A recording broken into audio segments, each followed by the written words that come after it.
Being back implies they were ever really present in the game. This video will look at why the agents are not back, have never been back, and then look at how you can bring them back with working army lists.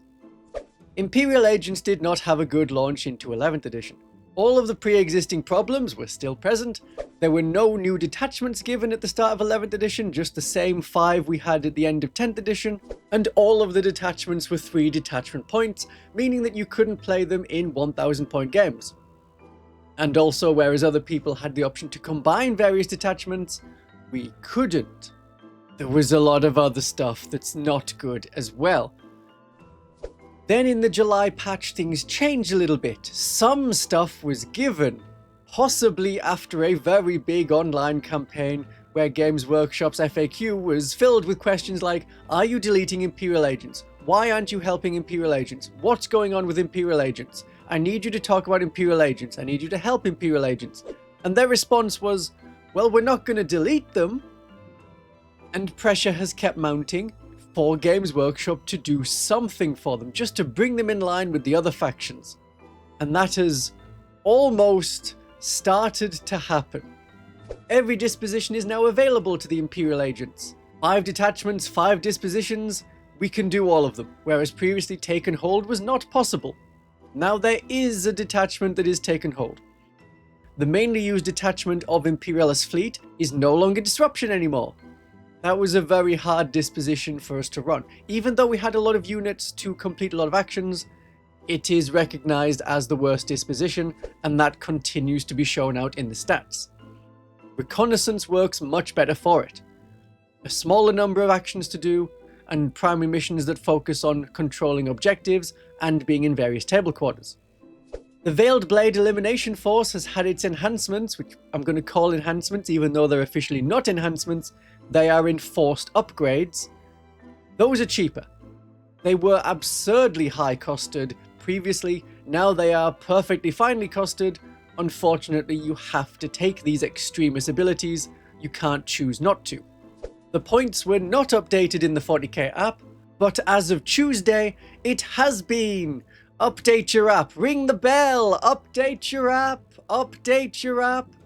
Also, Blade Guard have been updated to include the PDF rule update that was introduced in the balance patch. It's now in the app. They can choose whether to be -1 to be hit in combat or have +1 to hit in combat. And now that you've done that, disregard the app.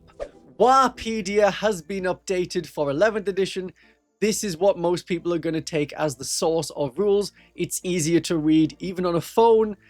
Adverts are a bit of a problem, but on a computer, it's right there and it's updated. The Imperial Agents have also received minor points decreases. The transports having their points reduced was in line with all other factions, so it is not a benefit, but there was a couple of other minor drops in points. All of the detachments had their detachment point cost dropped, so now Imperial Agents can be played in 1000 point games. At the same time as this benefit, all factions were given the option to use 3 detachment point detachments in 1000 point games. So now your 1000 point games can be any 1 detachment or 2 1-point detachments. The Veiled Blade Elimination Force went down to 1 detachment point, so in a 2000 point game, agents can have 1 of 4 detachments and then add in the Veiled Blade Elimination Force. More on that later. So why, with all of these benefits, was I still negative about the treatment of the Imperial Agents after this improvement? Because they're not back, because they're not good, because the balance patch helped the army to get where it should have been a month ago, and that is still way behind all other factions. We're now not as far behind as we once were, still behind. But why? What are the problems? What makes it so hard to play Imperial Agents well? Well, we have 5 detachments, with confirmation that no new detachments are coming. Not at the start of 11th edition. When the Codex comes out, if there's an Imperial Agents Codex for 11th edition, then we should get more detachments.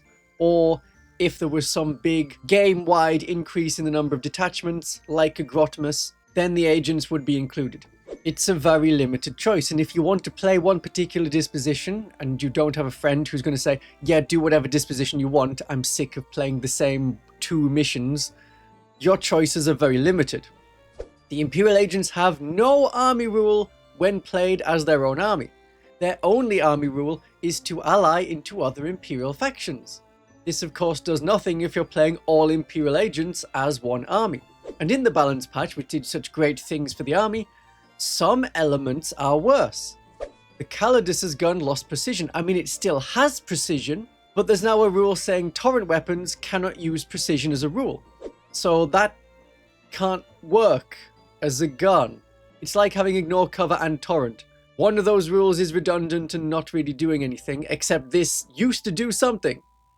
This is definitely worse. So the Deathwatch in their Ordo Xenos Alien Hunters task force, when you're in the Purgatus tactic that gives you precision on critical wounds, that isn't going to work on any torrent weapons like heavy flamers. They can't benefit from precision as a doctrine.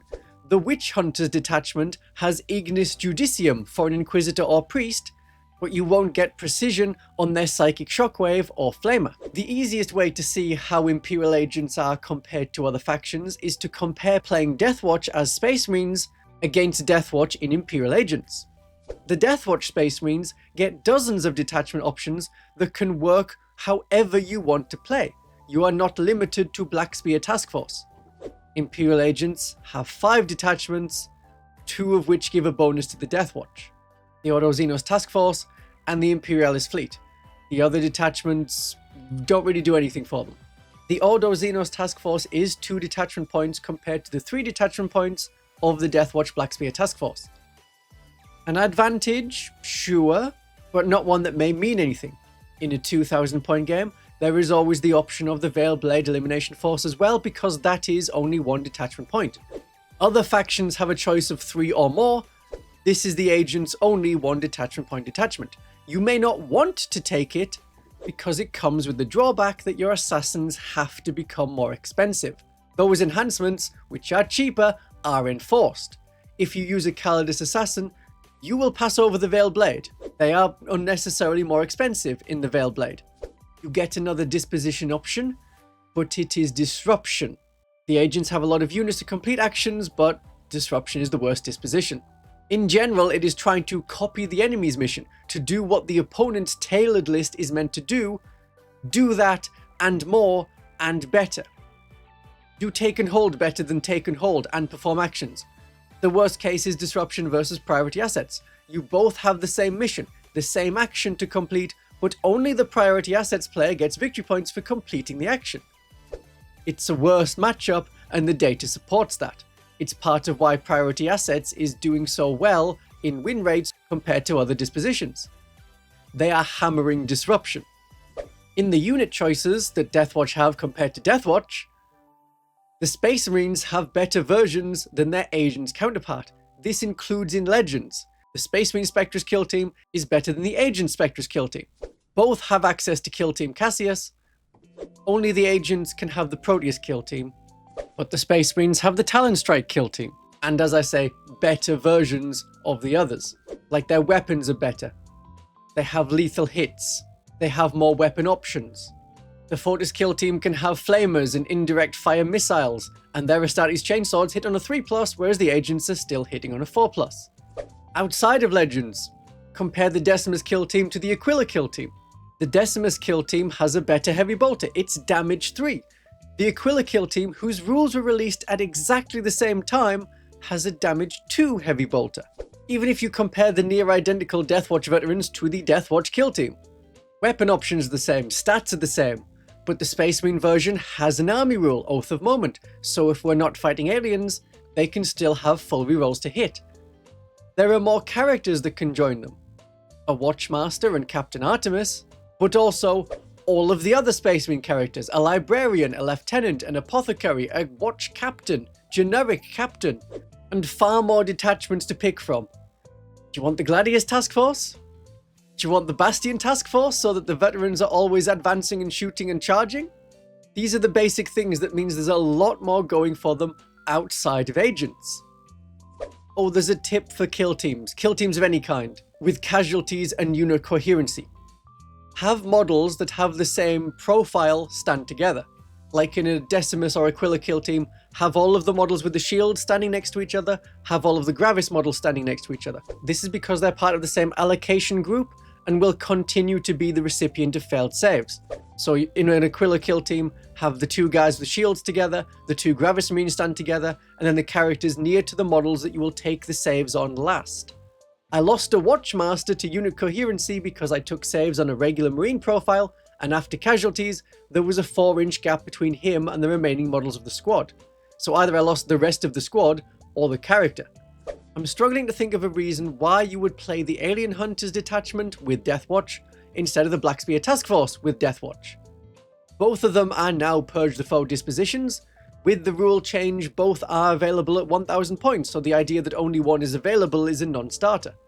The agents have a worse site-to-site teleportation. You're forced to come back next turn, but neither can use it to return in turn 1. Like if you went second and you used it in your turn 1, you haven't got the text like you do on the Calidus Assassin that says you leave the board and return next turn, even if it is the first round. You cannot ingress move in the first turn. There's a different way of getting precision in that Purgatus mission tactic. The Space Marine Deathwatch get it on critical hits, the Agents Deathwatch get it on critical wounds. So the Agents can use Hellfire rounds, then they get critical wounds on a 2+ against infantry or a 5+ against monsters.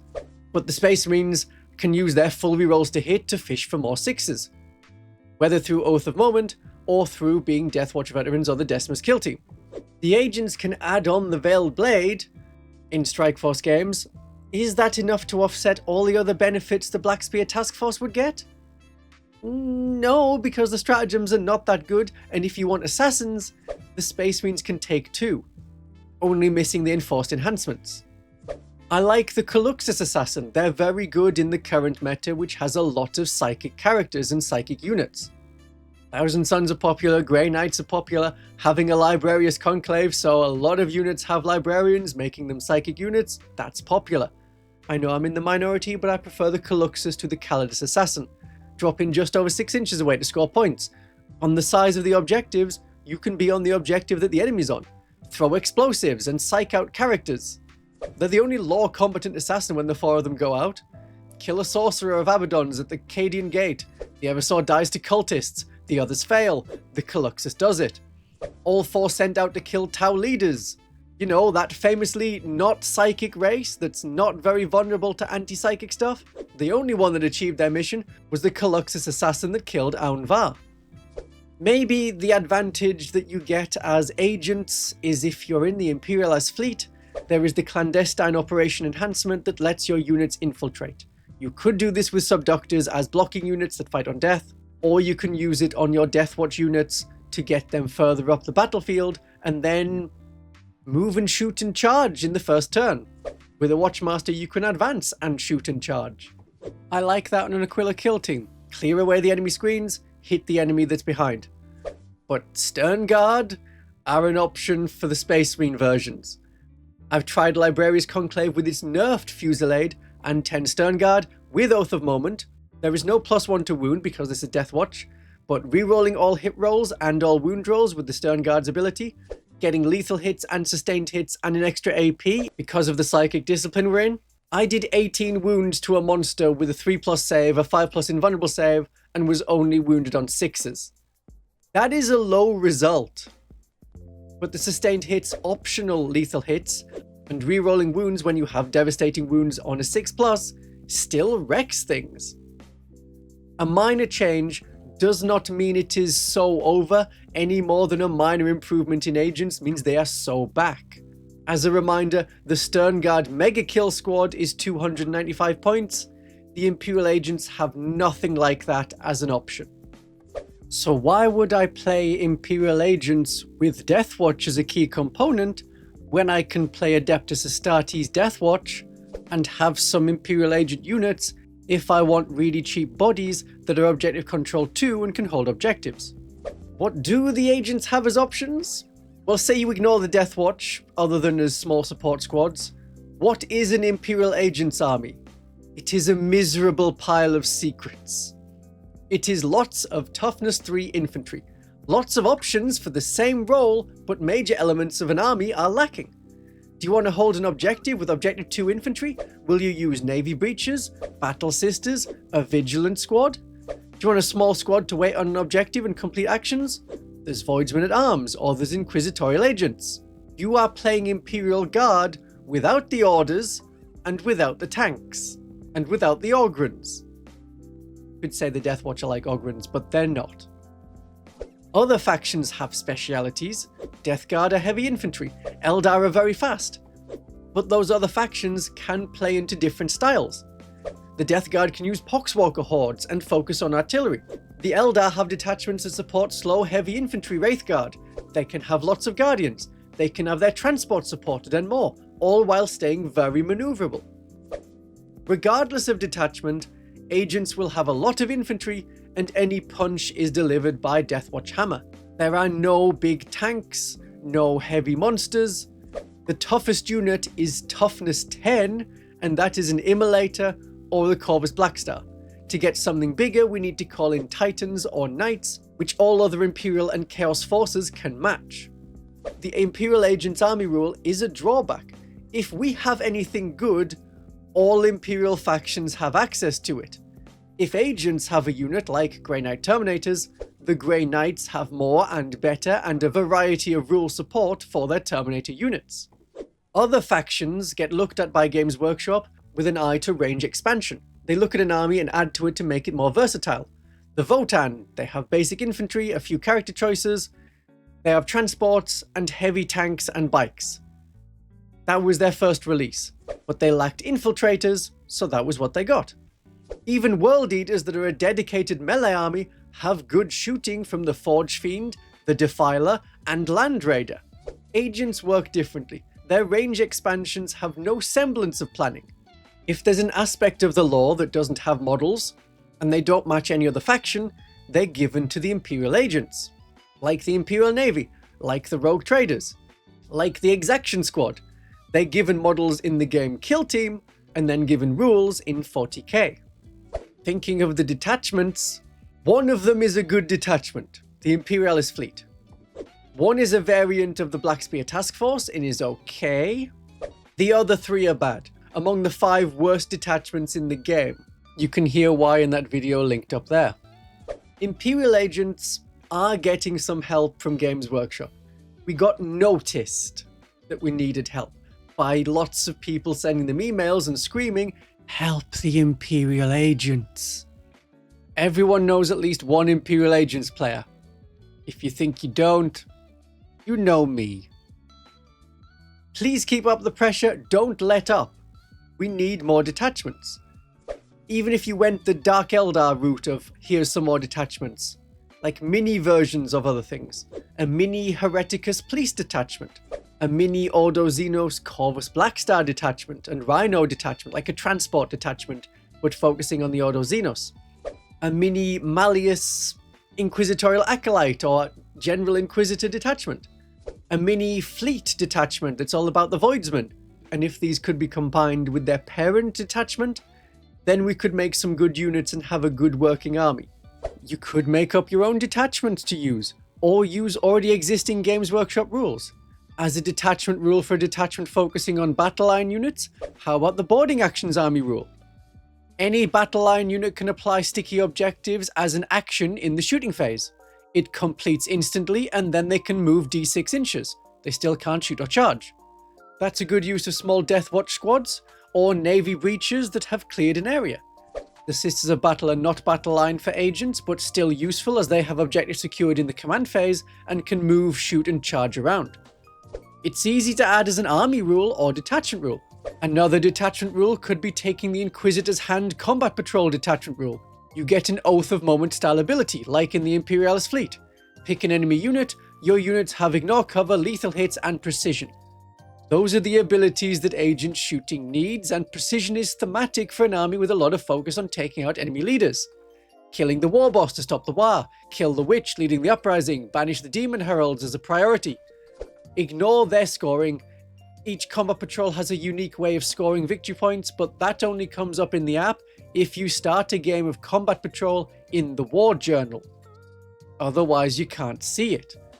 Praise be to the app. While you're not meant to take the combat patrol detachments outside of combat patrol, it is listed as a 1 detachment point detachment.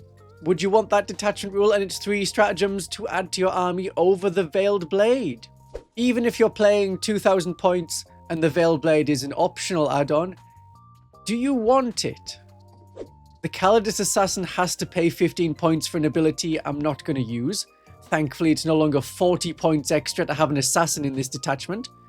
There are more stratagems available, and it is nice when they're not your only stratagems as they were in 10th edition, where you pick 1 detachment for your army. You get an extra go out of each of the assassin's once per game abilities, especially the Caluxus to have Soulless Horror once per game in our turn 3 to score easier, as enemies are battle shocked, and again in the enemy turn 4 unless they pass battle shock test. It denies scoring and stops the enemy units from starting actions, something like that. The last 2 turns are when enemy units want to start performing actions to score all of those secondary mission cards they've had lying there since the start of the game. The Calidus Assassin gets to use her enhancement twice per game, as she has no once per game abilities. It's not usually worth doing twice. But the Vindicator gets a second good shot where any wound is a critical wound. Only because the points have decreased on these enforced enhancements would I now take the Veiled Blade as an add-on, because I might as well. And apart from the Calidus, I'm okay with the other enhancements. But Imperial Agents can do well. The Imperial Agents are real, and they can hurt you. One advantage of playing Imperial Agents is the same advantage that the Genestealer cult get. Not many people have played against them, and they don't know how to react to the massive bodies on the table. Honestly, no one expects the Inquisition. Here's an army list that was used by Paul Stadnick to go 5-1, as in 5 wins and 1 loss. It's very similar to my army lists, but agent lists do look very similar. The victory is in how you pilot it. It is the Veiled Blade and Imperialis Fleet, of course. It has Inquisitor Draxus leading 10 Navy breaches. They have all of the upgrades, and have swapped the las fusel for a melter gun. I prefer to not take any swaps where you remove the shotgun. So my sergeant would keep the shotgun. I wouldn't have one with a power weapon, which is the axe. I would keep a shotgun.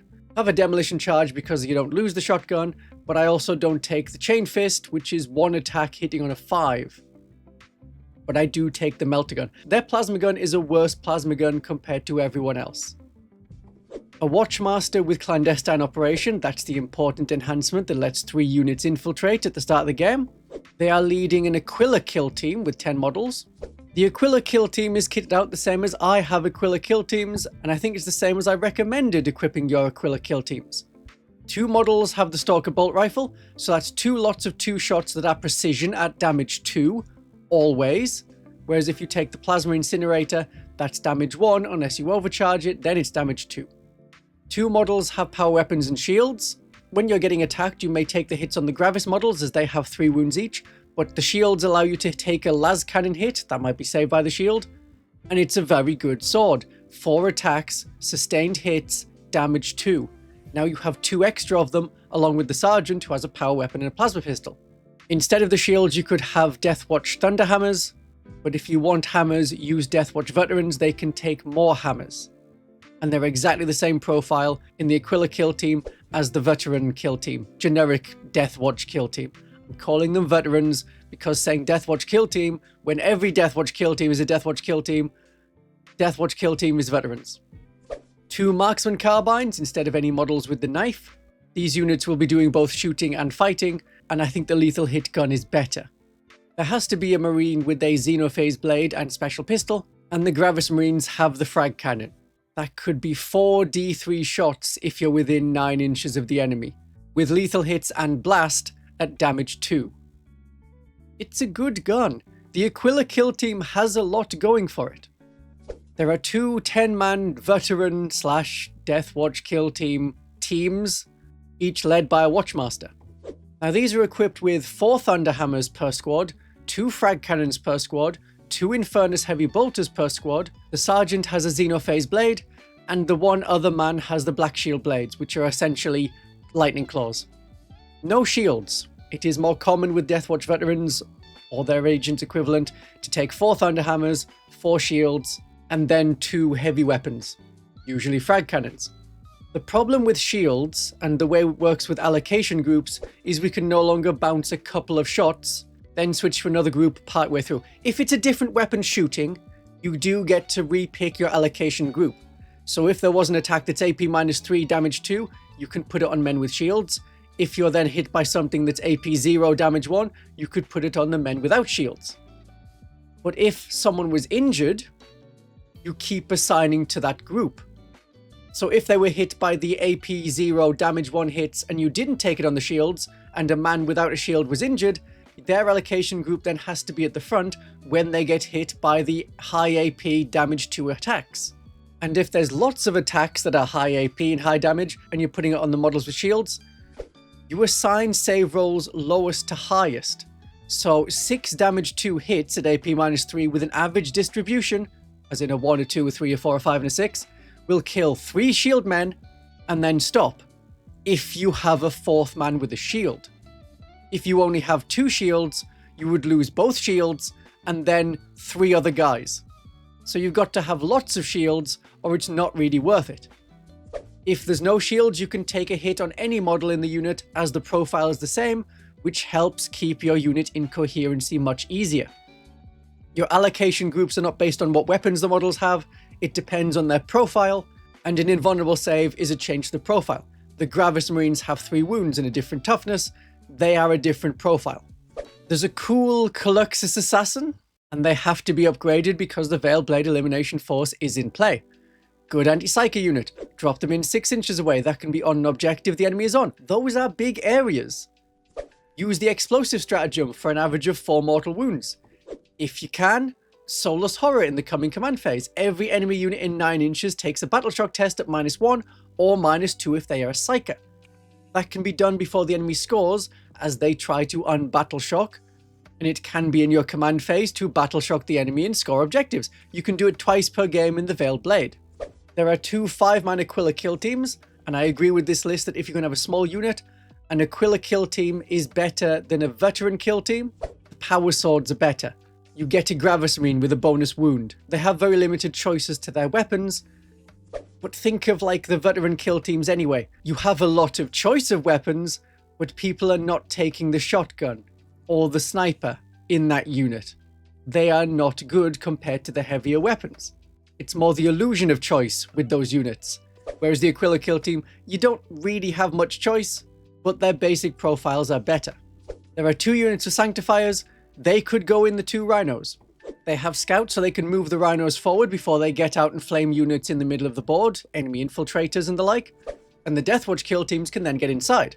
You could use the Rhinos and the small Aquila kill teams for completing missions. Any actions you need to do, this is reconnaissance, there may be actions. There are 3 Subdoctor squads, each with 11 models, as in 10 police officers and 1 dog each, and a navigator who has the Combat Landers enhancement. That lets you select up to 3 Voidfarers units from your army, they get Deep Strike. So the Navy Breaches with Draxus can have Deep Strike. I would play this list with 2 of the Subdoctor squads infiltrating and the 10-man Aquila kill team. Matt probably infiltrated 3 Subdoctor units to have board control and block the enemy in the first turn. They have Fight on Death, and even if there was a unit just behind, Fight on Death stops overrun because they're still in combat with a unit. You don't take off the models until they've fought, and so that would happen after a fight's first enemy has not been able to do an overrun fight. You can only make an overrun fight when your unit is selected to fight. So 2 units charging the same Subductor unit, one of them may kill all the Subductors, the other one doesn't get to pile into something new. That's how Fight on Death works in July 2026. It may change. The Sanctifiers can scout to an expansion objective to be there right away. They can deal with enemy infiltrators over there. As we're alternating units when we set up, some Subductors may get set up, then the enemy may put an infiltrating unit on, and so one of the flanks will have enemies on it. The Rhinos can complete actions, but with the veterans inside, they can react to enemy threats, and they provide safety for the troops inside. Get them out when needed to strike, and they can move and advance and shoot and charge with their Watchmasters. I know it can feel like a waste to have 3 Watchmasters, when only once per battle round one of them can use Rites of Battle, but that gives you versatility as to where you use it. This is why I want the Aquila kill team to go in first. And then for one command point, Violent Acquisition, sustained hits and lance in the combat phase, or sustained hits and ignore cover for shooting. It depends how quickly the enemy comes to you. It depends how much you want to hit the enemy at once as to how many kill teams you will apply against the enemy's face. The Navigator can stay on the home objective and use their 12-inch deep strike denial to stop enemies from landing on it. If the home objective was not required, like the enemy could never get any victory points for scoring the home objective, you could deep strike with the Navigator by themselves. Then in the shooting phase, you pick an enemy unit, they take a battle shock test, subtracting 2 if they're infantry, and if they fail, they're battle shocked, and they take 3 mortal wounds. You could battle shock an enemy that's very obviously going to move on to an objective. If they become objective control 0, they're not going to take an objective. That relies on them passing a battle shock test at the start of their command phase. It's an extra potential problem you could cause to the enemy. Inquisitor Draxus is a nice deep striking unit. You cannot be shot over 18 inches, except if you roll a 1 for Inquisitor Draxus's ability, and you have pretty good shooting with +1 to hit against aliens, and Navy Breaches get full rerolls to wound against enemies on objectives, but I've never been able to get Navy Breaches to work well. Yeah, you get a long-range grenade / explosive stratagem. I don't know what you're all rolling, but even when buffed up, with the unit ability activated, with stratagems on the breaches that help Navy units, my breaches kill 3 orcs. And then they're really close because they're within 12 inches to start shooting and they get crumped. So I would have a Rogue Trader entourage instead of Draxus and the Navy breaches, and drop down to having smaller squads of cheap avoidsmen that can get behind enemy lines. Secondary missions, primary missions, both of these can be completed by these units. You get bonus victory points for behind enemy lines if you have 2 units there. 2 very cheap units of Voidsmen will do that job well. The Rogue Trader entourage also lets you redeploy some units. D3 battle line units. Unfortunately, it's random, but you know you're getting at least 1. So if you had the Subductors all infiltrating, they're not battle line. You could deploy one of the 5-man Aquila kill teams somewhere in the deployment zone. That's 1 deployment after your infiltrators, and the enemy has learnt nothing else about where your army is going to be, because you're going to pick that unit up and put them somewhere else. If the enemy has no infiltrators, you could put this unit down first, and your opponent puts down a unit in deployment, giving you some information as to what units they're putting where you can avoid their vehicles, where you can put your Thunderhammers to counter their heavy infantry that have 3 wounds. Or, as I would play it, the Aquila kill team that I'm infiltrating is battle line. I could put them out first and then redeploy them somewhere else if there was something that they're not going to be able to handle right in front of them. Unfortunately, we might have reverted back to early 10th edition in terms of rules. That seems to be the basis from which Games Workshop was copy and pasting a lot of 11th edition. We had a rule update in 10th edition to say you can redeploy infiltrator units and still infiltrate with them. In 11th edition, there's a separate step for redeploying, whereas with the infiltrator rule, as it's written in 11th edition, that only seems to work during deployment. I don't know if we're still during deployment. The infiltrators rule doesn't mention any little steps, and the core rules don't have the muster armies or deploy armies rules included in the core rules. If you can shed any light as to whether this redeploy step is considered part of deployment or not, that would be really useful. We are learning together. Here's my army list version of it, which is partly limited by my collection. Still have the Watchmaster with Clandestine Operation with the Aquila kill team, but we know I'm infiltrating that. 10 veterans and a Watchmaster, 10 veterans and a Watchmaster, but in a Rhino. The other Rhino has Sanctifiers in it to scout, then the kill team that didn't have a Rhino can get into that Rhino when the Sanctifiers leave. I'd kit out my Aquila kill team the same as the previous list. My veterans, I prefer having shields. 4 shields, 4 Thunderhammers, 2 heavy weapons. The Sergeant can be one of the people with a shield, and they can also have a Xenophase blade instead of a power sword. I still have my Coluxus Assassin with their explosives. There's a Rogue Trader entourage. They have the Combat Landers enhancement, and are with a Voidsman squad. And then my smaller non-character squads, 2 5-man Aquila kill teams, 10 Sisters of Battle, 2 squads of Subductors, 6 more Voidsmen, and an allied Armiger Warglaive. I would infiltrate with the Aquila kill team and 2 Subductor teams. The Battle Sisters stay on the home objective. That is an objective secured, but they're still going to stay there. Then later in the game, they will move off it and go to other objectives. So even if you only have 3 units left near the end of the game, you can still hold 4 or 5 objectives because of this sticky ability. This is where Objective Secured really comes into play, at the end of the game. Even though the Rogue Trader team can infiltrate, I'm going to have them in Deep Strike, along with the other Voidsman squad. The Subductors make for good blocking units, so I can hold objectives initially, and then counterattack against whatever the enemy throws at them.